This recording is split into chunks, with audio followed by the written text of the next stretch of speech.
All right, what is up, folks? Welcome back to another episode of the Help Me Understand podcast. I'm your host, Coach J.K. McLeod, and I'm skipping the majority of the pleasantries here and just jumping right into today's topic. It's going to be a quick one for you about something that I want you to think about and remember and ask yourself before you finalize what your commitments and your intentions are going to be when it comes to a nutrition commitment, a sleep commitment, an exercise commitment, really any sort of commitment that you are going to get into, that you are saying, I'm going to do this consistently for a certain period of time.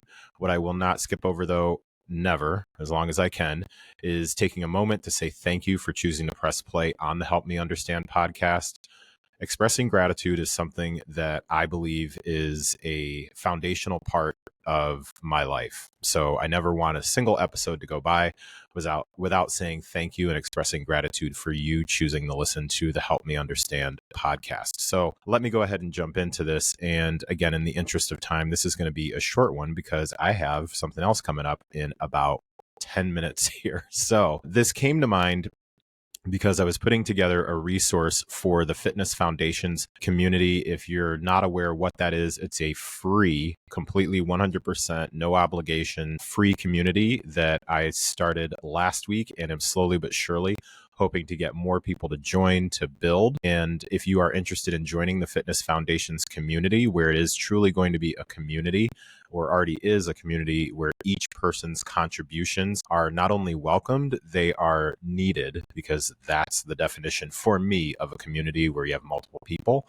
that contribute, then all you have to do is shoot me a DM on Instagram at Coach JK McLeod, or my contact info for email wise is in the show notes. You just reach out, let me know. I will then send you the link via email. So you'll have to give me your email address, but I'll email you the link to join. And the only requirement that costs you $0.0 in cents is that you make a post in our a specific channel where you just introduce yourself to the rest of the community. That is literally it. So with that, I'm putting together a habits commitment card. If you have worked with me via POP, if you have worked with me one-on-one, if you have previously been a part of the Reset program that I did with my friend Coach Anita, then you are familiar of some format of this particular card. So this habits commitment card is something that I will utilize very, very regularly as a resource. And on this particular card, you are asked, and I do this myself, to make one commitment in the area of how you eat, one commitment in the area of how you sleep, and one commitment in the area of how you exercise. And then on this particular card, and you can use this for 1 week, 2 week, 3 weeks. For the Fitness Foundations community, I'm going to suggest 3 weeks at a time. And there's a very strategic reason for that. And if you join the community very shortly, you'll find out what that is. So the card has a spot where you can identify what those commitments are. And then we walk through a handful of questions for commitment considerations, and then also some accountability ideas. So it's not just about, okay, I'm going to write these things down and then I'm good to go. We've also got some suggestions for you. So if you are interested in that particular resource, again, reach out to me. Join the Fitness Foundations community. However, the part that I want to talk to you about, or the topic that I want to bring to you today very quickly, is making sure that you're asking yourself this one question. I feel like I'm doing like a marketing. This is the one thing you need to ask yourself before you finalize, okay, I have this particular commitment down to the most basic foundational level where I am putting myself, based on what I know, in the position to follow through with consistency. And that one question is, what needs to go wrong for me to not complete this particular commitment? Again, the one question that you need to ask yourself before you finalize your commitment for something that you say you're going to do for a consistent amount of time over a number of preferably weeks is, what needs to go wrong for me to not follow through on this? So let's use an example.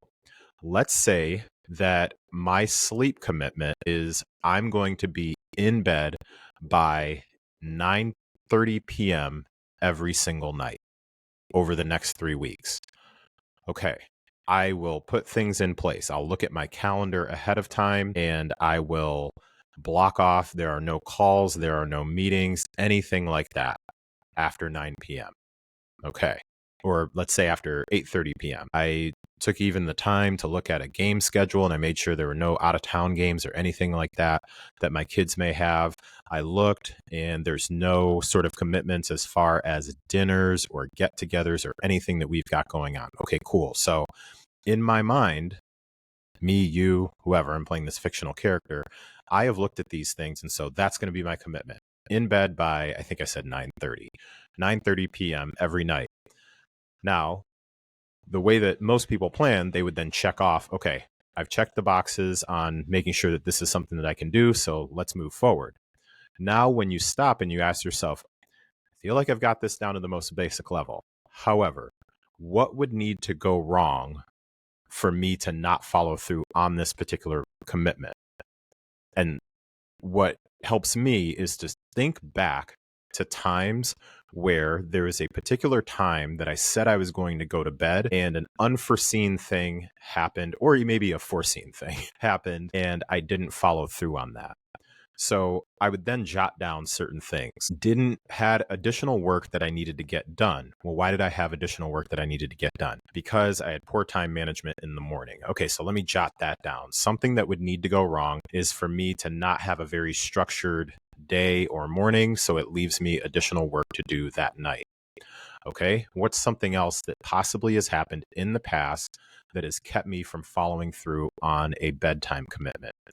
You know what? One of my kids had a particular thing that they were doing, or they went over to a friend's house and then they stayed longer than planned, and then I needed to go pick them up, or I was waiting for them to get home.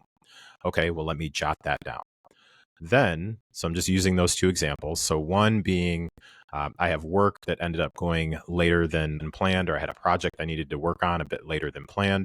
The second one being something was going on family wise, and I needed to stay up a bit later because I need to go either pick up my kids or wait for my kids to get home, whatever the case may be. Okay, now knowing those things, how would I adjust my commitment to being in bed by 9:30 every night, knowing that if these things were to happen, that would likely take me off of that path?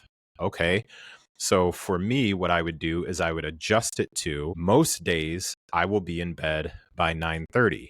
Any other days that I'm not in bed by 9:30, I will at least, as soon as I've completed that particular commitment, I'll start my wind down routine and get into bed.